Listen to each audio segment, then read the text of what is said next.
ससुराल की 3 हिस्से। बनवारी लाल जी के 2 बेटे थे, बड़ा बेटा अरुण और छोटा अनुज। कहने को तो दोनों सगे भाई थे। बचपन से लेकर जवानी तक हर दिन दोनों ने साथ ही बिताया था, लेकिन फिर भी स्वभाव में दोनों भाई एकदम विपरीत थे। बनवारी लाल जी के स्वर्गवास के बाद उनकी पत्नी कुंती देवी ने दोनों बेटों को सदा ही मेहनत और ईमानदारी से अपना जीवन बिताने के लिए प्रेरित किया। लेकिन कहते हैं ना, होता वही है जो भाग्य में लिखा होता है। जहां बड़ा बेटा अरुण पिता की तरह मेहनती और होनहार था, छोटा अनुज किसी भी चीज को गंभीरता से लेता ही नहीं था। पढ़ाई हो या कोई भी कामकाज, उसका ज्यादा देर एक जगह मन नहीं टिकता था। कॉलेज की पढ़ाई पूरी करने के बाद बड़ा बेटा अरुण कहता है, माँ, मेरे सारे दोस्त नौकरी के लिए शहर चले गए हैं, लेकिन अगर मैं भी शहर चला गया तो आप अकेले कैसे सब संभालोगे? इसलिए मैंने सोचा है कि मैं गांव में रहकर ही अपना व्यापार करूंगा। ईश्वर ने चाहा तो मुझे इस काम में खूब तरक्की मिलेगी और मैं जीवन में सफल हो जाऊंगा। अरुण ने बैंक से कुछ लोन लिया और गांव में ही मसाले का एक छोटा सा कारोबार शुरू कर दिया। ईश्वर की कृपा रही और जल्द ही उनका मसाले का व्यापार चल निकला। अरुण के व्यापार में दिन दुगनी रात चौगुनी तरक्की होने लगी और देखते ही देखते अरुण एक बड़ा बिजनेसमैन बन गया। अरुण को अपने पैरों पर खड़ा देख कुंती देवी सुमोना नाम की एक लड़की से उसकी शादी करवा देती है। कुछ सालों के बाद, अनुज, तुम्हारी पढ़ाई खत्म हो गई है और पढ़ाई में तुम्हारा खास मन भी नहीं लगता, तो मेरी सलाह यही है कि तुम भी मेरे साथ मेरा बिजनेस ज्वाइन कर लो। हम दोनों भाई मिलकर बिजनेस को चलाएंगे तो हमारा कारोबार दिन दोगुनी रात चौगुनी तरक्की करने लगेगा।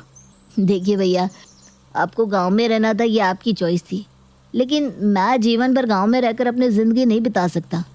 मैंने सोच लिया है कि मैं शहर जाकर नौकरी करूंगा। मुझे इस गांव और आपके बिजनेस में कोई इंटरेस्ट नहीं है। बेटा, मुझे तो छोटे की बहुत चिंता हो रही है। इसने आज तक कोई भी काम मन लगा कर किया है क्या जो ये नौकरी कर लेगा? मुझे तो ऐसा लगता है कि कुछ दिन में नौकरी छोड़ कर बैठ जाएगा। इससे तो अच्छा है कि तेरे साथ कुछ काम सीख कर तेरी मदद ही कर दे। माँ, मैंने तो अपनी तरफ से छोटे को समझाने की पूरी कोशिश की है, लेकिन अगर मैं उसे कोई ज़बरदस्ती करूँगा तो उसे यही लगेगा कि शायद उसे यहाँ रोकने में मेरा कोई स्वार्थ है। मैं ये नहीं चाहता माँ कि अनुज मेरे बारे में कोई गलत धारणा बनाए। अगर उसकी खुशी शहर जाकर नौकरी करने में ही है तो जाने दो उसे।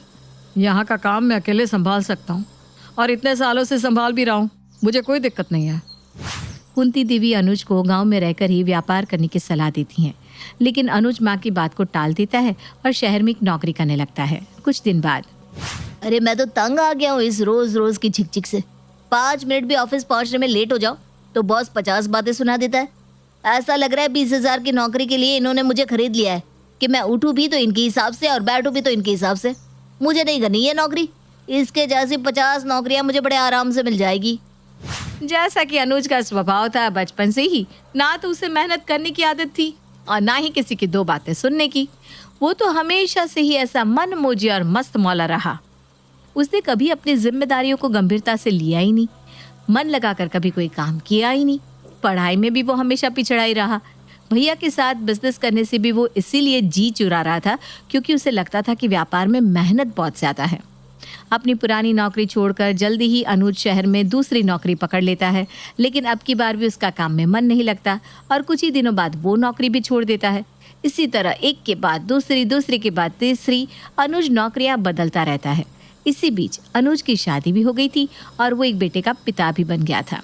एक दिन, देखो प्रिया, अब मेरा नौकरी में मन नहीं लग रहा है। अरे तंग हो गया हूँ मैं। पता नहीं ये लोग समझते क्या है अपने आप को। इनका बस चले ना तो कुछ पैसों के लिए आदमी को अपना गुलाम बनाकर छोड़ दे। कभी कहते हैं ओवर टाइम करो, कभी संडे की छुट्टी कैंसिल हो जाती है। गधे की तरह काम करते रहो, लेकिन अगर इंक्रीमेंट की बात की तो आप आंखों में खटकने लग जाते हो। सोच रहा हूँ नौकरी छोड़कर घर से ही कोई काम कर लूँ। लेकिन घर से हम क्या काम कर सकते हैं? अगर आप नौकरी छोड़ देंगे तो हमारा घर कैसे चलेगा? वही तो मैं भी सोच रहा हूँ प्रिया कि अगर नौकरी छोड़ दी तो हमारा घर कैसे चलेगा। अरे तुम्हारे भैया इतना अच्छा कमाते हैं, हमारी कुछ मदद नहीं कर सकती क्या? मैं कुछ करता हूँ ना प्रिया, भैया से मदद मांगने की कोशिश करता हूँ। हो सकता है वो मदद करने के लिए तैयार हो जाए। अगले दिन, क्या बात है अनुज, तुम आजकल ऑफिस नहीं जा रहे हो? कुछ प्रॉब्लम है क्या? मैंने नौकरी छोड़ दी है भैया। नौकरी में मेरा मन नहीं लगता। नौकरी छोड़ दी? तो फिर अब क्या करने का इरादा है? अभी तो कुछ सोचा नहीं है भैया। पहले की तरह आवारागर्दी करने का समय नहीं रहा अब। तुम शादीशुदा आदमी हो, अपने साथ साथ अपनी पत्नी और बच्चे की जिम्मेदारी भी तुम्हारे ऊपर है। इस तरह कैसे नौकरी छोड़कर घर में बैठ सकते हो? अरे भैया, कोई जोर जबरदस्ती है क्या? मुझसे नहीं हुई तो छोड़ दी मैंने। मैं इस तरह किसी के दबाव में आकर नौकरी नहीं कर सकता। अरे आने जाने के अलावा मेरे खाने पीने का टाइम भी अब कंपनी मुझे बताएगी क्या? मैं इस तरह से गुलामों की जिंदगी नहीं जी सकता। अरे भाई, गुलाम नहीं, तुम तो राजा हो राजा। जब सालों पहले मैंने तुमसे कहा था मेरा बिजनेस ज्वाइन कर लो, तो तुमने कहा तुमसे बिजनेस नहीं होगा, तुम नौकरी करना चाहते हो। और अब तुम कह रहे हो कि तुमसे नौकरी भी नहीं होगी। अच्छा तो ठीक है साहबजादे, तुम ये बताओ कि तुम अपनी ज़िंदगी किस तरह बिताने वाले हो? अगर नौकरी नहीं करोगे तो अपने बीवी बच्चों को खिलाओगे क्या? मुझे आपसे ये उम्मीद नहीं थी भैया। आपका इतना बड़ा कारोबार है, इतने नौकर चाकर है जिनके खाने पीने का रहने का खर्चा आप उठाते हैं, तो क्या अपने भाई और उसकी पत्नी को अपने साथ नहीं रख सकते? उनका खर्चा नहीं उठा सकते?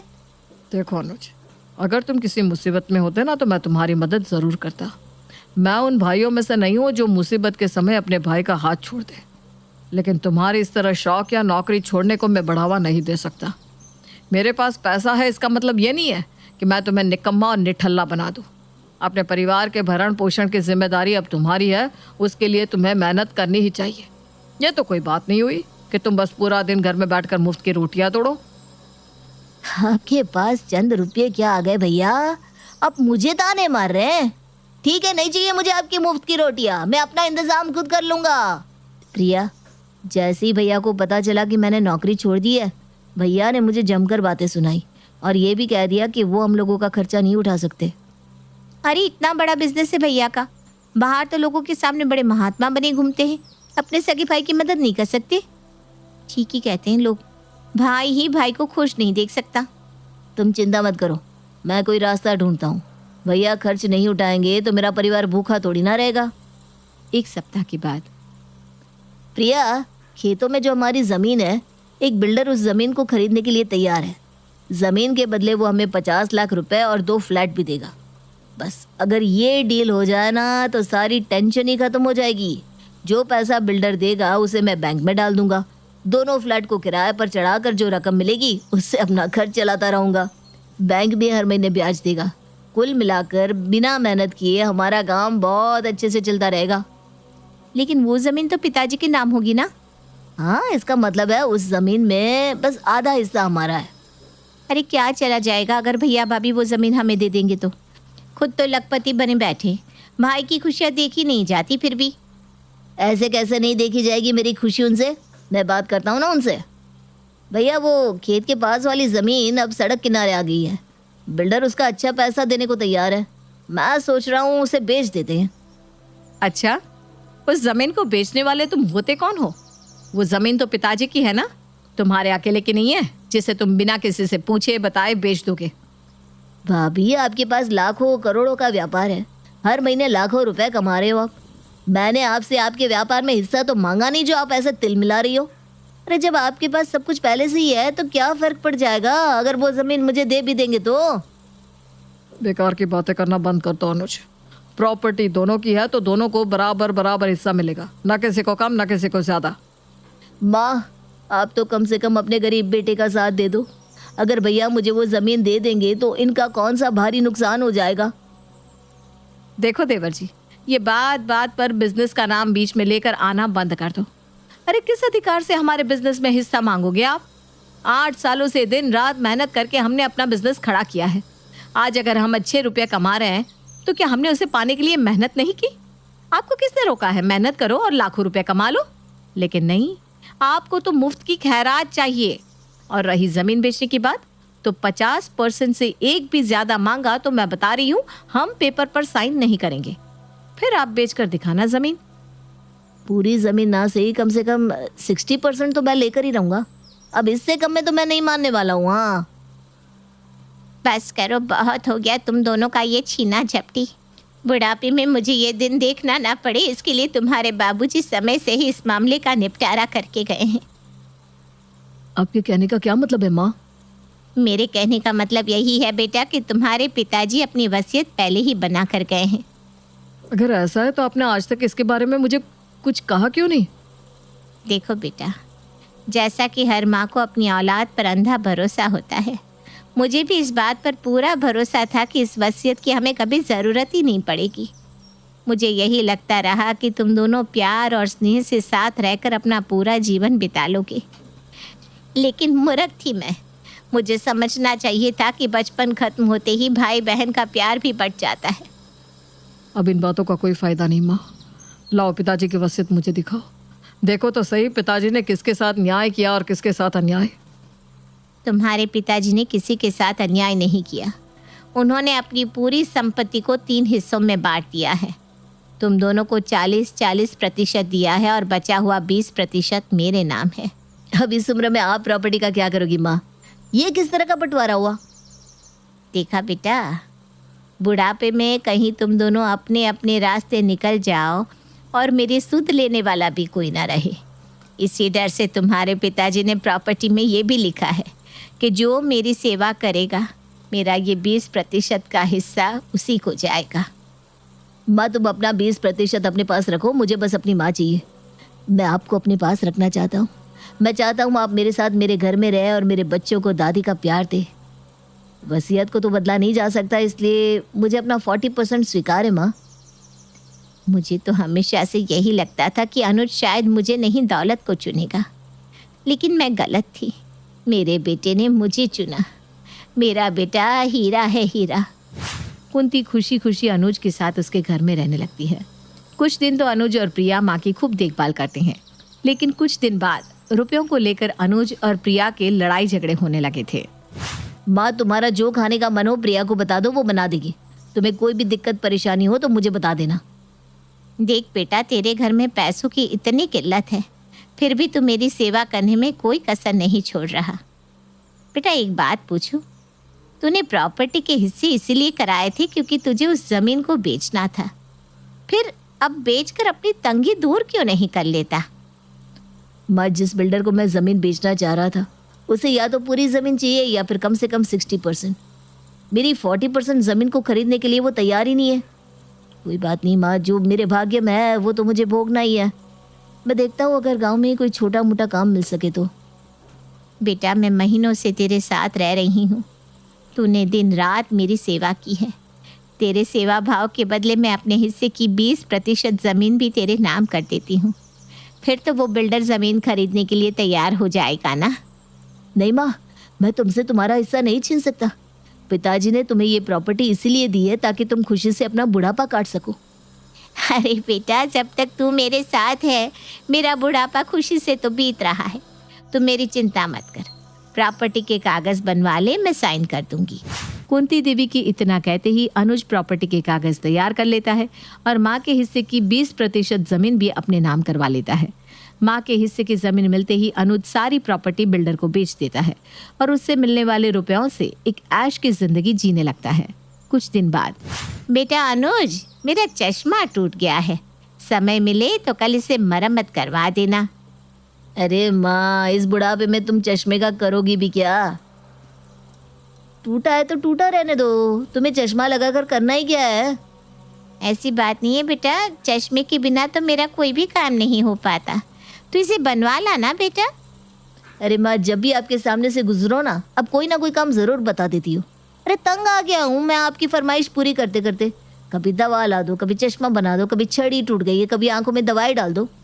बेटे के मुंह से ऐसी बातें सुनकर कुंती देवी की आंखों में आंसू आ जाते हैं। बेटा तो क्या, अब तो बहू प्रिया के भी तेवर बदल गए थे। सेवा करना तो दूर, वे दोनों अब माँ कुंती देवी से सीधे मुंह बात भी नहीं करते थे। कुछ दिन बाद, क्या बात है माँ जी, आप बहुत उदास लग रही हैं। कोई बात है तो मुझसे कहिए ना। कुछ नहीं बेटा, मैं किसी से भी कुछ भी कहने लायक नहीं बची हूँ। अब जो है जैसा है, मुझे उन्हीं हालातों में अपनी बाकी की ज़िंदगी बितानी होगी। लेकिन दुनिया वाले सच ही कहते हैं, भाई भाई के झगड़े में पीसते हमेशा माँ बाप ही है। कुंती की बात सुनकर सुमना अपने पति अरुण को बुलाती है। मुझे लगता है माँ जी को कुछ परेशानी है। उनका चेहरा आजकल बहुत बुझा बुझा सा रहता है। अब पूछिए ना आखिर क्या बात है, मुझे तो वो कुछ बताती नहीं है। मैं पता करता हूँ, तुम चिंता मत करो। 2 दिन बाद, मुझे सब समझ में आ गया है माँ। क्या आपके नालायक बेटे ने आपके हिस्से की प्रॉपर्टी भी हड़प ली है, यही बात है ना? नहीं बेटा, उसने हड़पी नहीं है। मैंने अपनी इच्छा से उसे अपना हिस्सा दिया है। मैंने सोचा था जब मुझे उसके पास से सम्मान से 2 रोटी खाने को मिल रही है तो मैं प्रॉपर्टी का क्या करूँगी। इन रुपयों से बेटे की मदद हो जाए, इससे अच्छी बात एक माँ के लिए और क्या होगी। बस यही सोचकर मैंने अपना हिस्सा अनुज को दे दिया, लेकिन शायद यह मेरी भूल थी। पैसा उसके पास आते ही वो तो भूल ही गया कि मैं उसकी माँ हूँ।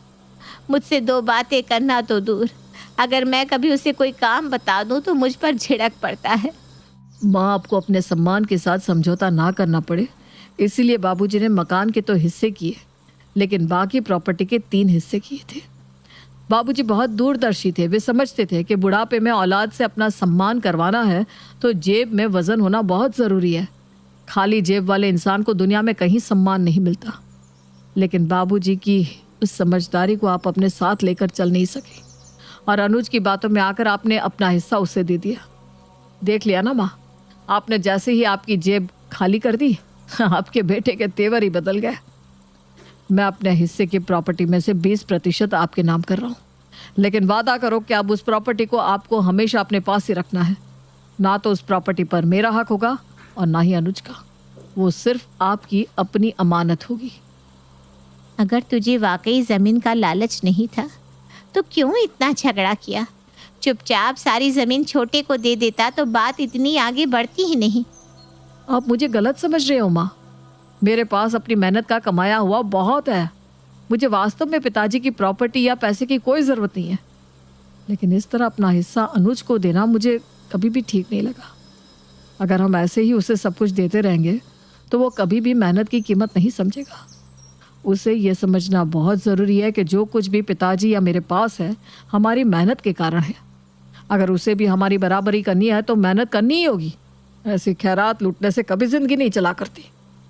आज से इस प्रॉपर्टी के 3 दावेदार हैं, आप, मैं और अनुज।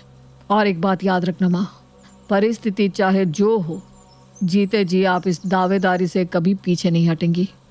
कुंती को बेटे की बातों का सही अर्थ समझ में आ गया था और उसने अपने पल्लों में गांठ बांध ली थी कि अब वो अपना जीवन आत्मसम्मान के साथ जिएगी।